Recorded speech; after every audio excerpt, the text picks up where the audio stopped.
A paz do Senhor Jesus, estamos iniciando mais um Instantes Finais e eu quero agradecer, em primeiro lugar, ao nosso bom Deus pelo privilégio de estarmos juntos mais uma vez para estudar a santa, bendita e gloriosa Palavra de Deus. Agradeço também ao nosso pastor presidente, o pastor Ailton José Alves, bem como a toda a equipe da Rede Brasil, pela existência desse programa e pela oportunidade que nos é facultada de poder ensinar as profecias bíblicas e os eventos escatológicos aqui nos Instantes Finais. E quero agradecer também a você que é um telespectador assíduo da nossa programação, a você que é aluno dessa aula de escatologia no seu lar. Muito obrigado por sua audiência, que Deus te abençoe, que as bênçãos de Deus continuem sendo derramadas sobre a sua vida, sobre a sua família. Seja muito bem-vindo aos Instantes Finais. E eu gostaria de lembrar mais uma vez que os programas sobre os eventos escatológicos, lembra? Mais de 60 programas que nós gravamos sobre a morte até o estado eterno e perfeito. Também os programas que nós comentamos os 22 capítulos do livro do Apocalipse, versículo por versículo. E também esses programas dessa temporada sobre o livro de Daniel estão disponíveis lá no YouTube, no canal Rede Brasil Oficial. E eu gostaria também de lembrar mais uma vez que se você deseja entrar em contato conosco, enviar a sua mensagem, a sua pergunta, a sua opinião, a sua crítica ou a sua sugestão, o número do WhatsApp está aparecendo aí na sua tela, é o 994661010.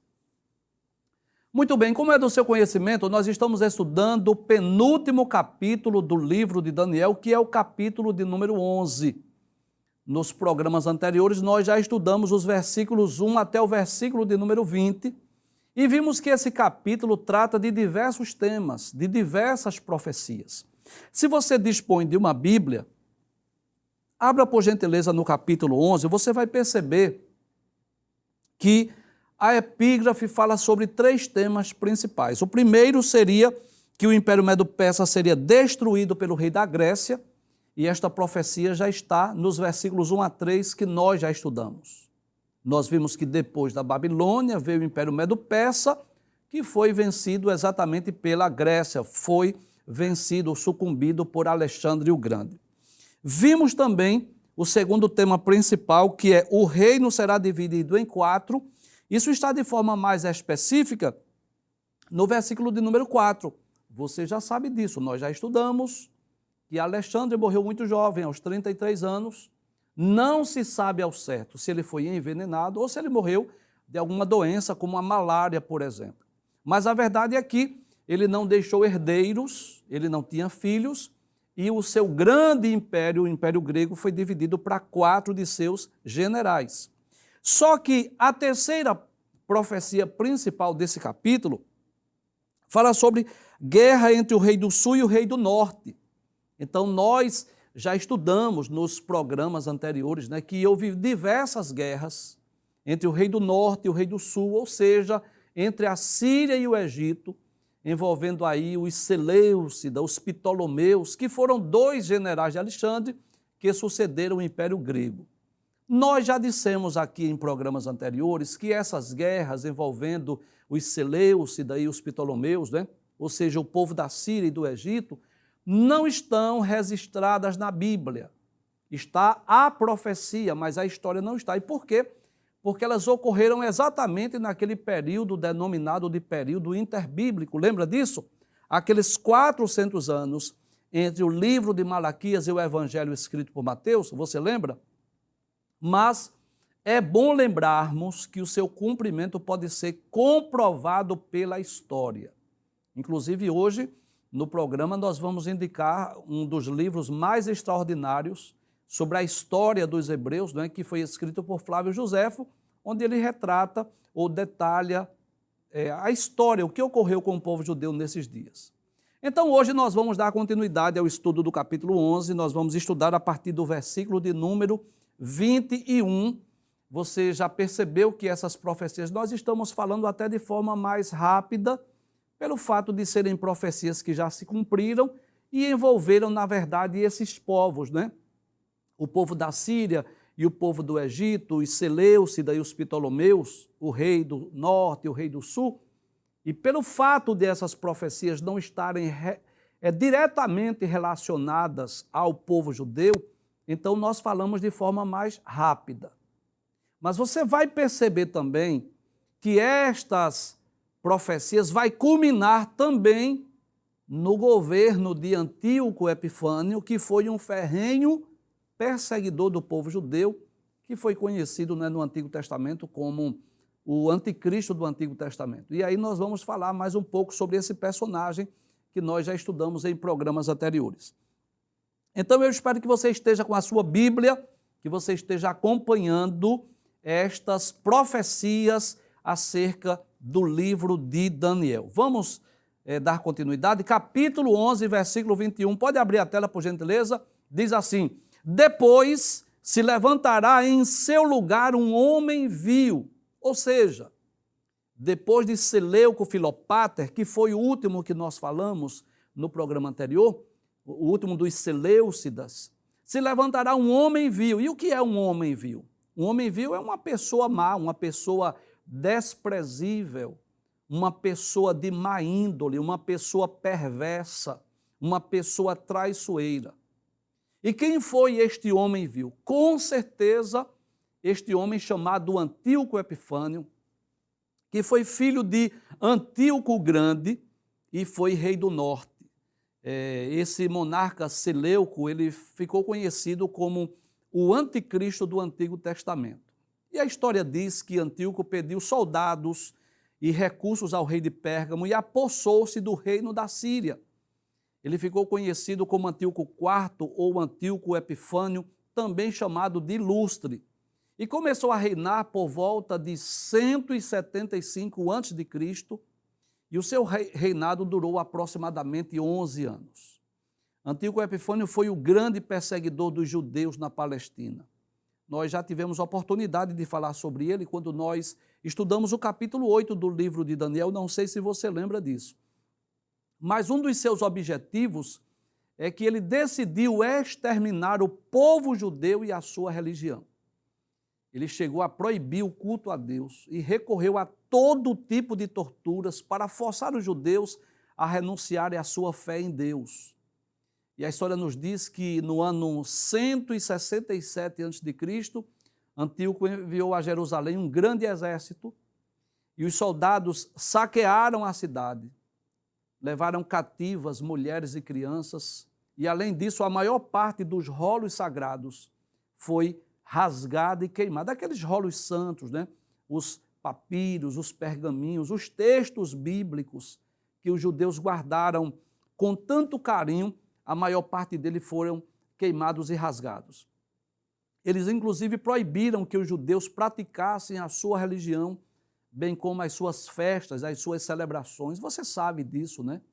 Os judeus foram guardiões da lei de Deus. Eles tinham as suas festas anuais, você conhece algumas delas, né? A festa da Páscoa, a festa de Pentecostes, a festa dos tabernáculos. Eles guardavam os sábados, havia um dia específico do Yom Kippur, que era aquela oferta pela nação.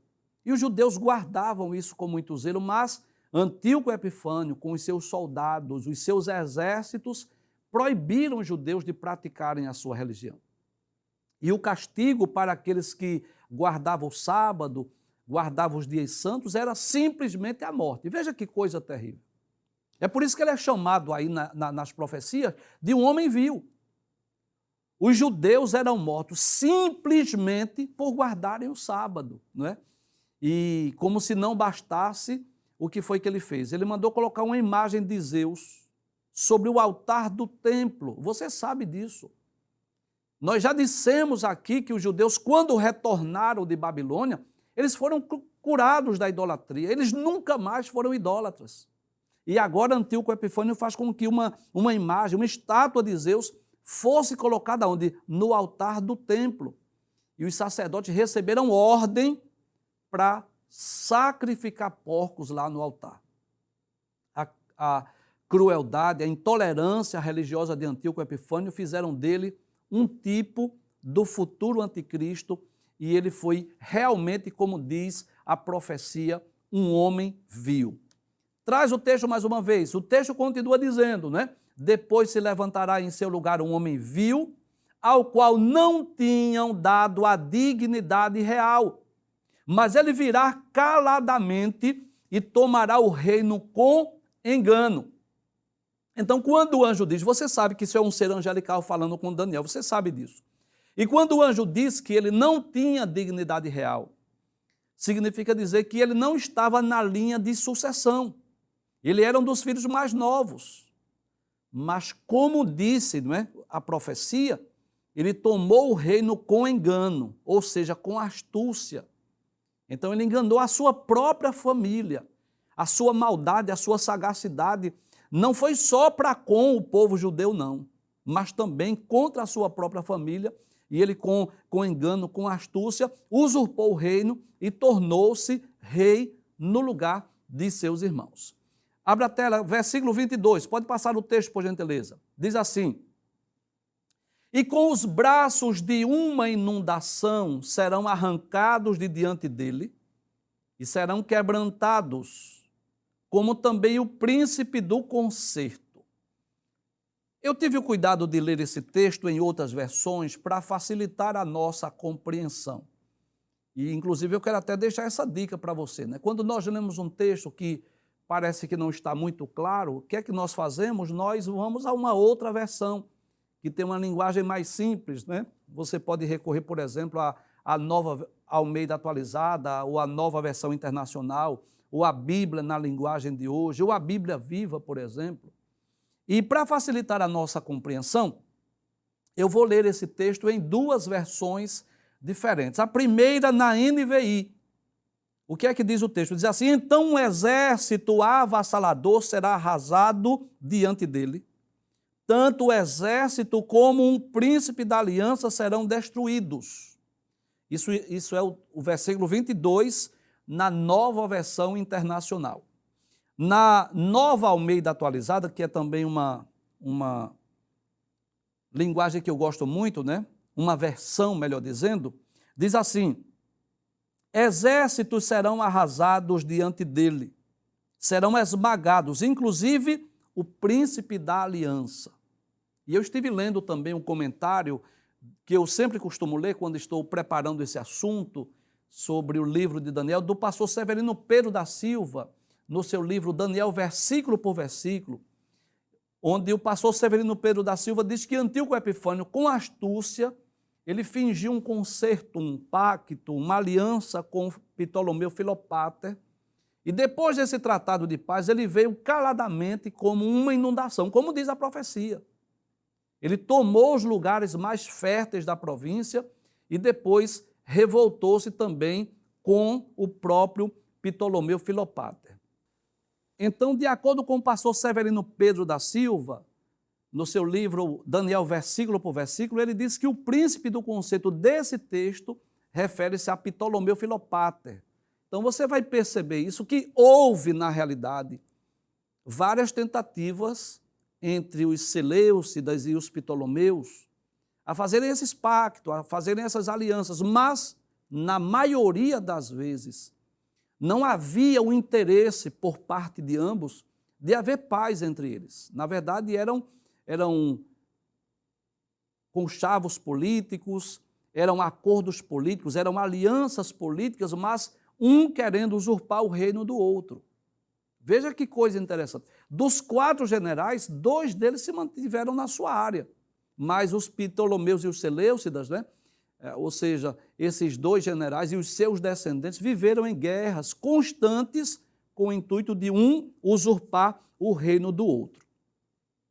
Veja o que diz o versículo 23, abre a tela por gentileza, diz assim: e depois do concerto com ele, usará de engano, e subirá e será fortalecido com pouca gente. É interessante isso, essa profecia teve também o seu cumprimento na íntegra, onde a história diz que Antíoco fez uma aliança com o monarca egípcio, mas, como eu disse, sem a mínima intenção de observá-la. Ele estava motivado simplesmente por causa do seu próprio interesse de usurpar a área, usurpar, digamos assim, a área do Egito. Então, depois de ter ganho a confiança de Ptolomeu Filopater, ele veio caladamente, detalhes, com pouca gente para não despertar atenção, e traiu Ptolomeu e sua gente nessa investida contra o Egito. E embora os seus colaboradores fossem poucos, havia pouca gente com ele, ele teve êxito e penetrou nas fontes de riquezas do Egito, como nós já dissemos, né? Seu objetivo era usurpar a área do Egito. Tudo ali foi despojado e distribuído com aqueles que deram apoio à sua intervenção e astúcia. Então nós vamos perceber, né, que, diferente de Alexandre o Grande, que era um grande general e um grande estrategista de guerra, Antíoco Epifânio não, ele era uma espécie de um traiçoeiro, que às vezes fingia esse pacto, fingia essa aliança, mas com o intuito de usurpar o reino, com o intuito de tomar as cidades lá do Egito. Passe o texto, vejamos o que diz o versículo de número 24, diz assim: virá também caladamente aos lugares mais férteis da província, e fará o que nunca fizeram seus pais, nem os pais de seus pais. Repartirá entre eles a presa e os despojos e a riqueza, e formará os seus projetos contra as fortalezas, mas por certo tempo. Então a história nos mostra isso, que nessa guerra contra Ptolomeu, que foi descrita nesse texto, né, no versículo 24, nós vamos perceber que ele tomou os lugares mais férteis da província, ou seja, lá da província do Egito, né? Então ele era um homem muito mau, muito ambicioso. E segundo a profecia e também de acordo com o cumprimento da história, Antíoco tomou algumas cidades, tomou algumas fortalezas do Egito, onde ele projetou estabelecer grandes baluartes, lugares de defesas naturais contra possíveis inimigos, em virtude desses lugares, dessas cidades serem estratégicas. Elas serviam de fortalezas das guerras. Mas é interessante que o texto diz que seria por certo tempo. Então ele reinou por apenas 12 anos, mas foram 12 anos repletos de maldade, de astúcia, de atrocidades. Com certeza, se esse reinado de Antíoco Epifânio tivesse durado mais tempo, um número maior de pessoas seriam mortas, né? Então foi posso dizer assim, um período de tempo relativamente curto, comparado a outros reis que reinaram, por exemplo, durante décadas, mas foram 12 anos de maldade, de ódio, de engano, de astúcia, de fraude. Esse homem foi, sem dúvida, um instrumento de Satanás. Eu digo isso não só baseado nas atrocidades cometidas contra o povo judeu, mas nas suas próprias astúcias, envolvendo outros reis, envolvendo também outras nações. Passe o texto, por gentileza, versículo de número 25. Vejamos o que diz a palavra de Deus. Diz assim: e suscitará a sua força e o seu coração contra o rei do sul com um grande exército. Então, observe, o anjo diz que Antíoco Epifânio iria levantar um grande exército. Para quê? Para lutar contra o rei do Egito. E segundo a história, esse rei egípcio foi Ptolomeu Fiscon. Volte ao texto mais uma vez para darmos continuidade. Aí diz assim: e o rei do sul se envolverá na guerra com com um grande e muito poderoso exército, mas não subsistirá, porque formarão projetos contra ele. Então essa profecia também já teve o seu cumprimento no passado. A história diz isso, que Ptolomeu Fiscon, ele tinha realmente ele tinha um poderoso exército em torno de si, e ele seria até, pelo tamanho do seu exército, pelo número de soldados, ele poderia vencer o próprio Antíoco. Mas o seu plano foi frustrado. E por quê? Porque de ambos os lados haviam exércitos grandes e poderosos. Os historiadores dizem que os seus exércitos eram tão numerosos que poderia ser comparado à areia do mar. Mas o rei do Egito determinou que seu reino fosse incorporado ao grande império do rei da Síria, ou seja, queria incorporar o seu exército a Antíoco Epifânio, mas os seus generais não aceitaram. E ele foi traído pelos seus próprios generais. Então, a astúcia naquela época, não envolveu apenas Antíoco Epifânio, mas os próprios generais de Ptolomeu Fiscon. Veja o que diz o versículo 26, pode passar o texto. Aí diz, e os que comerem os seus manjares o quebrantarão. Ou seja, os próprios generais de Ptolomeu Fiscon, aqueles que comiam dos seus manjares, aqueles que sentavam à mesa com eles, aqueles que se preparavam para ir à guerra com o Ptolomeu Fiscon, que era o rei do Egito. O que é que ocorrerá? Abre o texto mais uma vez. Aí o texto diz, e o exército deles se derramará, e cairão muitos traspassados. Então esse exército que o anjo se refere, não é o exército de Antíoco Epifânio, e sim o exército de Ptolomeu Fiscon, o rei do Egito. Então você vai perceber isso, que durante décadas é como se fosse uma espécie de um ciclo vicioso. Essas guerras envolvendo a Síria e o Egito, né? Mesmo havendo algumas vezes, algumas ocasiões, essas tentativas de paz entre os Seleucidas e os Ptolomeus, mas o objetivo principal desses acordos era exatamente enganar um ao outro. O objetivo, na realidade, era um dominar, ou seja, o que é que a Síria desejava? Que era o rei do norte, né? Desejava conquistar o Egito. E o que é que os egípcios ou os Ptolomeus desejavam? Dominar a Síria. Então, às vezes, eles faziam esses tratados, esses acordos de paz, mas o objetivo maior, na verdade, era um vencer o outro reino para dominar toda aquela região. Passe o texto, por gentileza, versículo 27. Diz assim, também esses dois reis terão o coração atento para fazerem o mal, e a uma mesma mesa falarão a mentira. Ela, porém, não prosperará, porque o fim há de ser no tempo determinado. Então, o que o texto está dizendo, na verdade, o que o ser angelical estava dizendo a Daniel, é que o rei do Egito e o rei da Síria, ou seja, os Ptolomeus e os Seleucidas, iriam até sentar. Eles iriam comer juntos.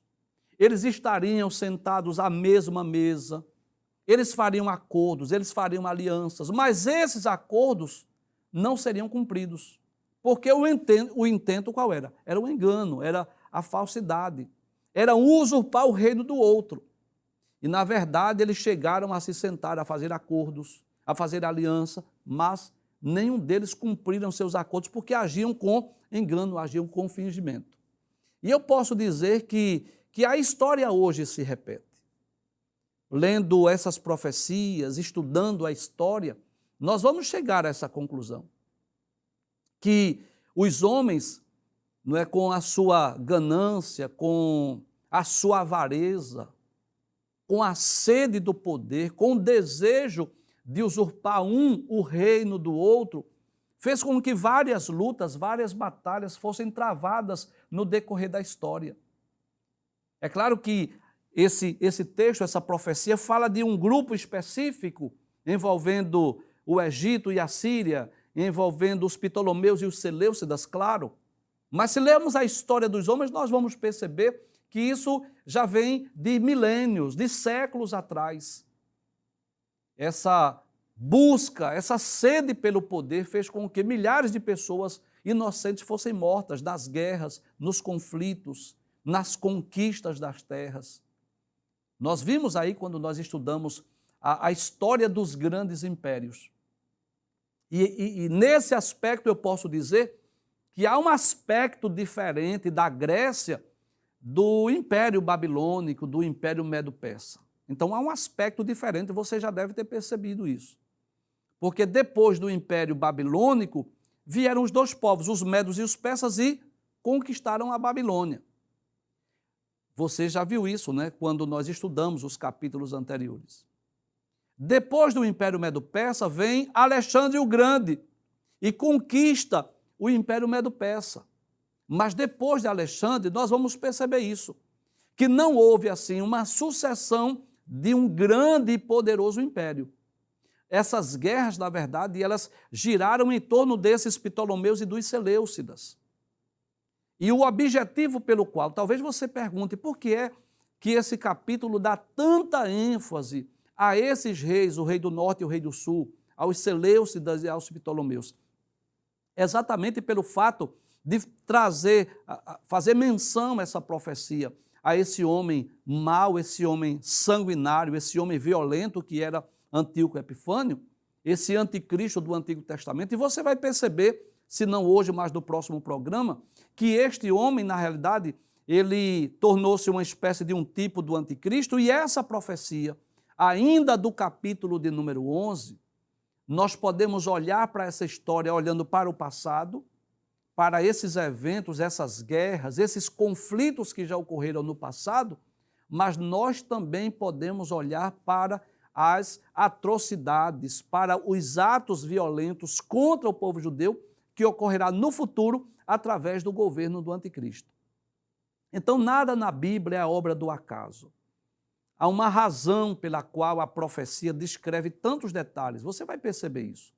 Porque as profecias bíblicas, embora o centro das profecias seja a pessoa de Cristo, me refiro às profecias messiânicas, e embora a atenção das profecias também seja falar do povo judeu, da nação de Israel, do reino do norte e reino do sul, mas nós vamos perceber que muitas vezes, principalmente no livro de Daniel, nós vamos perceber que essas profecias, elas também dizem respeito a outros povos, a outras nações. Nesse aspecto, eu posso dizer que há uma diferença entre o livro de Daniel e o livro do Apocalipse.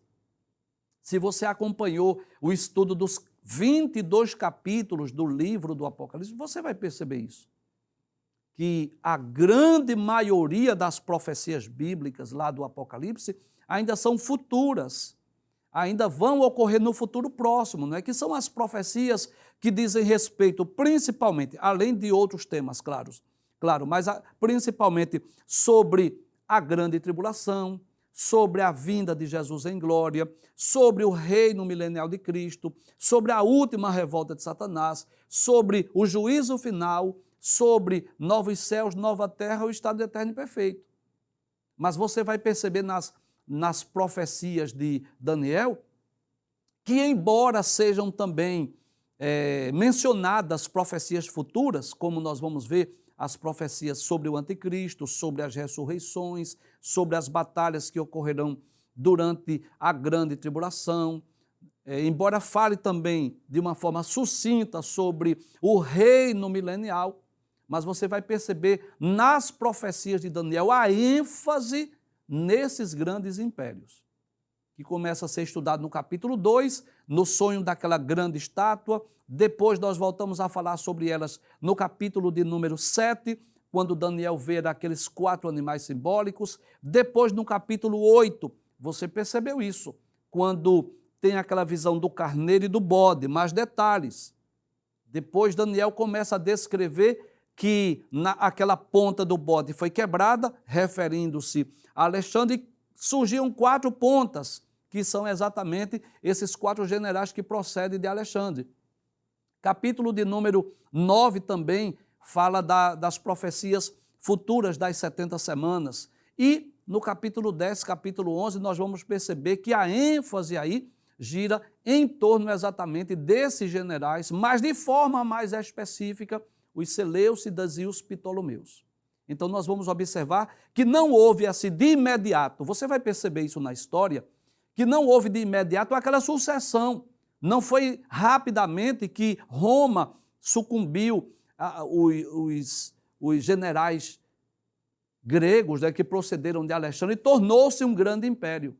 Então, houve muitas batalhas, muitas guerras envolvendo, eu não vou dizer esses generais, mas eu vou dizer assim, os descendentes desses generais de Alexandre, que resultou em muitas guerras antes que surgisse na história o grande Império Romano.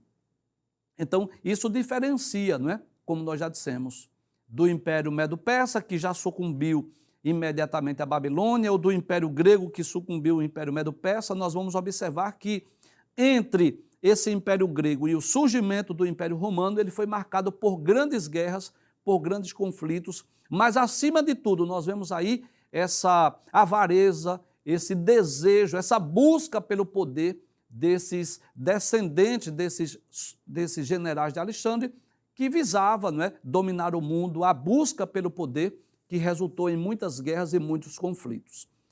Vamos passar o texto, versículo de número 28, veja o que diz o texto. Diz assim: então tornará para a sua terra com grande riqueza. Quem?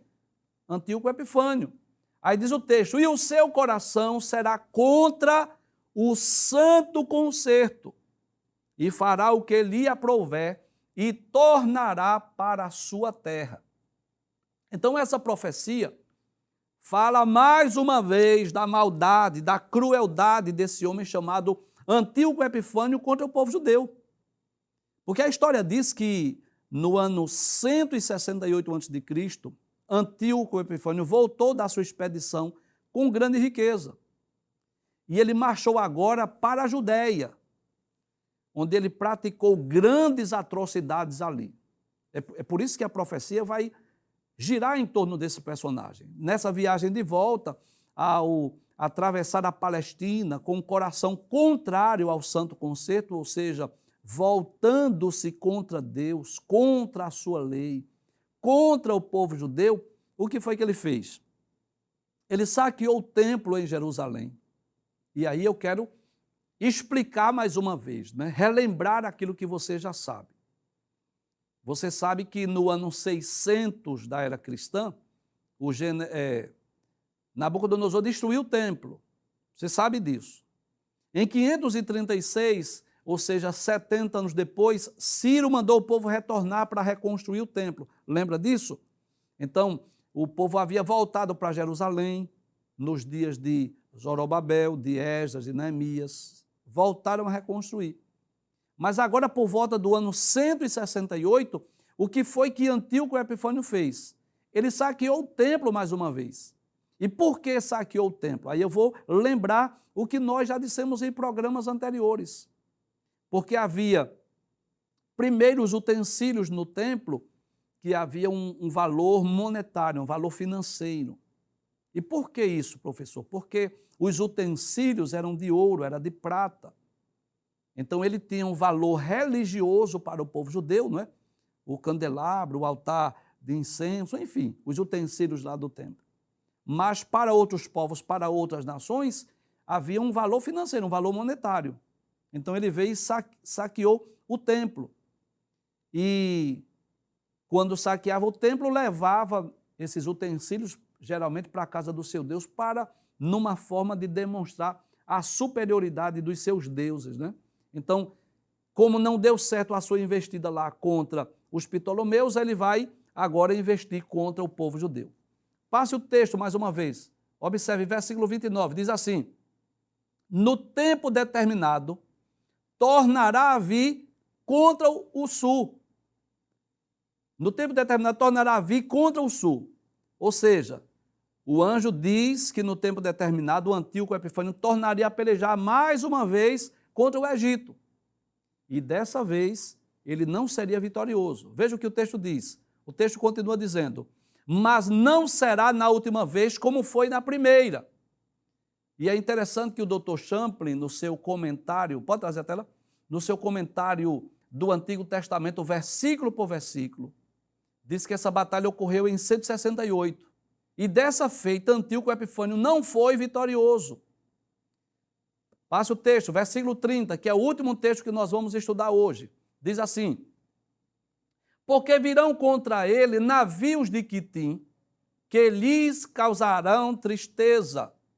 Então, esses navios de Quitim, ou seja, lá da ilha de Chipre, eram navios romanos que socorreram, que ajudaram os egípcios. E a história nos diz que quando Antíoco Epifânio estava a pouca distância dessa cidade, ouviu dizer que a frota romana tinha chegado. Então nós vamos perceber que já começa a surgir aí o grande Império Romano. E o que foi que Antíoco fez? Que ele era audacioso, ele foi cumprimentar os chefes lá da esquadra. Mas os romanos entregaram-lhe cartas lá do Senado romano, nas quais lhe ordenava que terminasse a guerra contra o Egito, pondo fim, proibindo que Antíoco Epifânio lutasse contra o Egito. Volta ao texto, veja o que o texto diz. Aí o anjo continua dizendo: e voltará e se indignará contra o santo concerto e fará como lhe apraz. Então é nessa ocasião que Antíoco Epifânio, sentindo-se derrotado, já que ele não pôde lutar mais uma vez contra o Egito, porque dessa vez os romanos proibiram, aí ele vai vingar-se dos judeus. Ele volta para a Judéia, onde ele vai praticar as mais perversidades contra o povo judeu. Foi nessa época, por volta do ano 167 a.C., que ele praticou as abominações no templo em Jerusalém, chegando a levantar um altar pagão e obrigando os judeus a se inclinarem diante dos seus deuses, diante de outros deuses, outros ídolos. Ele proibiu práticas religiosas judaicas, inclusive sacrifícios diários que eram realizados no templo. Você sabe disso, que os judeus sempre tinham aqueles sacrifícios diários que eram oferecidos diariamente no templo. Ele também proibiu.